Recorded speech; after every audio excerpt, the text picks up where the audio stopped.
Case ఇప్పుడు సుప్రీంకోర్టులో pending ఉన్నది. సుప్రీంకోర్టులో ఆ కేసు పెండింగ్ ఉన్నప్పుడు మరి ఇటువంటి చర్యలు మనం తీసుకుంటున్నప్పుడు టెక్నికల్గా ఉన్నటువంటి ఇబ్బందుల గురించి కూడా ప్రభుత్వం సరి అయినటువంటి దృష్టి పెట్టాలని నేను విజ్ఞప్తి చేస్తూ ఉంటున్నా. ఎందుకంటే మతపరమైనటువంటి రిజర్వేషన్లు చెల్లవు అని హైకోర్టు కేసు క్లియర్గా కొట్టేసింది. సుప్రీంకోర్టులో స్టే మాత్రమే ఉన్నది.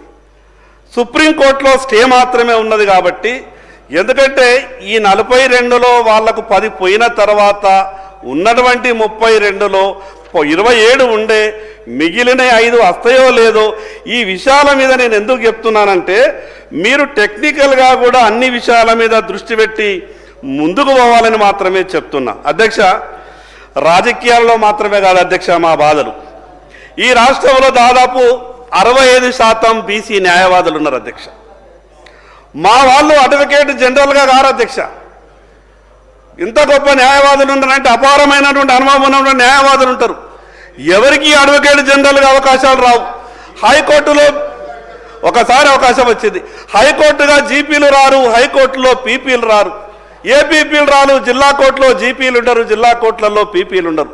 నేను మీ ద్వారా గౌరవ ముఖ్యమంత్రి గారికి ఒక విజ్ఞప్తి ఏం చెప్తున్నానంటే ఇదైతే పోవాలా, షెడ్యూల్ 9లో రావాలా, ఇది కొంత తర్వాత దీని సంగతి ఏందనేది మళ్ళీ చూద్దాం. కానీ మీ పరిధిలో ఉన్నటువంటి ఈ విషయాలు ఏవైతే ఉన్నాయో మీరు వెంటనే ఆదేశాలు ఇచ్చి అమలు చేయండి. హైకోర్టులో ప్రభుత్వం నింపేటటువంటి ప్రతి విషయంలో అది హైకోర్టులో జీపీలు కావచ్చు, పీపీలు కావచ్చు, చివరి అడ్వకేట్ జనరల్ కావచ్చు, ఏ జిల్లా కోర్టులలో కావచ్చు, ప్రతి విషయంలో ఈ రేసు ఉండే విధంగా గౌరవ ముఖ్యమంత్రి గారు ఆదేశాలు ఇవ్వాల్సిందిగా, ఆదేశాలు ఇచ్చి మీ చిత్తశుద్ధిని నిరూపించుకుంటేనే దీంట్లో మీకు చిత్తశుద్ధి ఉన్నదని బీసీలు గుర్తించగలుగుతారనే విషయాన్ని మీ ద్వారా ప్రభుత్వానికి చెప్పదలుచుకున్న అధ్యక్ష చివరికి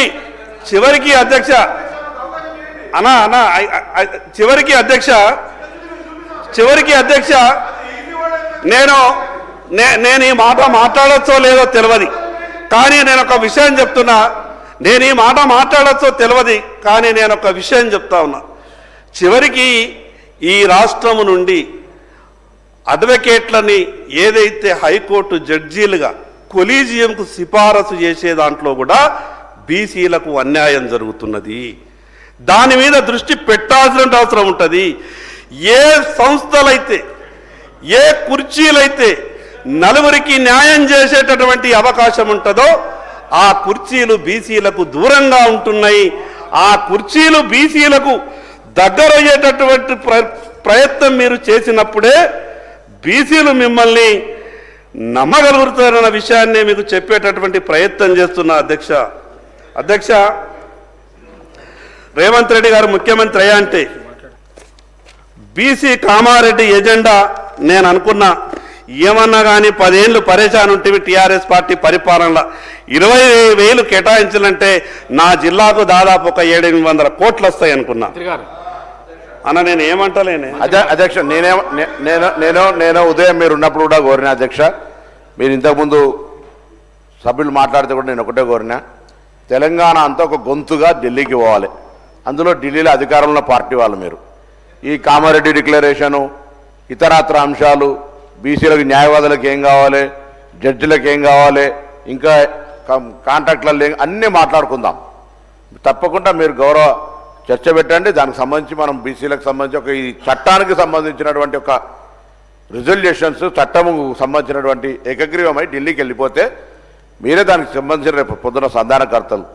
ఇప్పుడే బీఆర్ఎస్ చెప్పింది, మేము బేషరతుగా గౌరవ ముఖ్యమంత్రి గారు డెలిగేషన్ మేము ఢిల్లీకి వస్తాం, దీక్ష చేస్తామంటున్నారు. అటువంటి పరిస్థితి రాకుండా మీరు సమన్వయం చేసి ఢిల్లీలో బీజేపీ నాయకత్వాన్ని ఒప్పించి ఎట్లయితే 50% క్యాబ్ దాటి ఈడబ్ల్యూఎస్కు మీరు ఎట్లయితే రాజ్యాంగ సవరణ చేసిందో అట్లా చేయడానికి మీరు మీ నాయకత్వాన్ని ఒప్పించే దిశగా తీసుకోపోరు. కానీ ఏమైంది, కామారెడ్డి డిక్లరేషన్ ఏమైంది, ఇదేమైంది, ఎందుకు సార్ లెక్కలు మనం ఇది పెట్టేటప్పుడు కూడా చర్చ చేసుకున్నాం.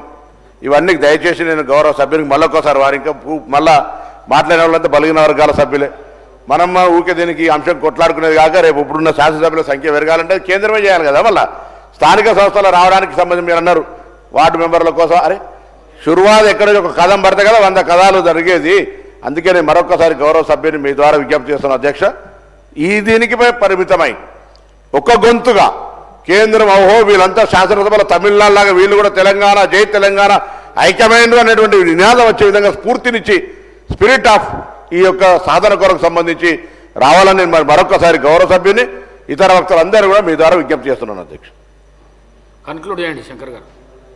సార్ మా పార్టీ నేను ఒక్కడనే ఉన్నా, ఇద్దరికి అన్నారు, నేను ఒక్కడనే మాట్లాడుతున్నా. ఇప్పుడే మొదలైంది అధ్యక్ష నేనేమంటున్నానంటే మా బాధ చెప్పేటటువంటి ప్రయత్నం చేస్తున్నా. మేము ఏ రకంగా వెనుకబాటుతనం ఉన్నది, ప్రభుత్వం ఏ రకంగా సాయం చేయాలనే విషయం చెప్పే ప్రయత్నం చేస్తున్నాం. అధ్యక్ష, రాజకీయ పార్టీల విధానం ఒక్కసారి ఉదాహరణ చెప్తా. అధ్యక్ష ఈ రాష్ట్రంలో ఒక ఇల్లు ఉన్నది. ఆ ఇంట్లో 22 ఓట్లున్నాయి, కానీ 5 పదవులు ఉన్నాయి. 22 ఓట్లున్నాయి ఇంట్లో, కానీ 5 పదవులు ఉన్నాయి. 3 ఎమ్మెల్యేలు, 1 ఎమ్మెల్సీ, 1 ఎంపీ. అధ్యక్ష ఇంకోటి నల్గొండ జిల్లాలో ఒక ఇల్లున్నది. ఆ ఇంట్లో 11 ఓట్లున్నాయి, 2 ఎమ్మెల్యేలు ఉంటారు. ఆ నల్గొండ జిల్లాలో ఇంకో ఇల్లున్నది, 13 ఓట్లున్నాయి. ఆ ఇంట్లోనే 1 ఎమ్మెల్యే, 1 ఎంపీ ఉంటాడు. కానీ 2 కోట్ల పైబడి జనాభా తెలంగాణలో ఉంటే ఈ సభలో 19 మంది ఎమ్మెల్యేలు మాత్రమే ఉన్నారంటే అన్ని రాజకీయ పార్టీలు ఒకసారి ఆలోచించవలసిందిగా నేను సవినయంగా విజ్ఞప్తి చేస్తున్నా. అధ్యక్ష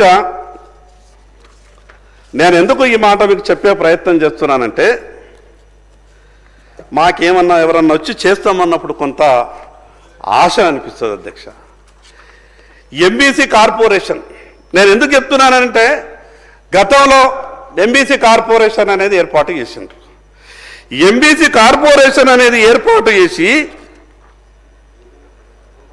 6,23,000 కోట్ల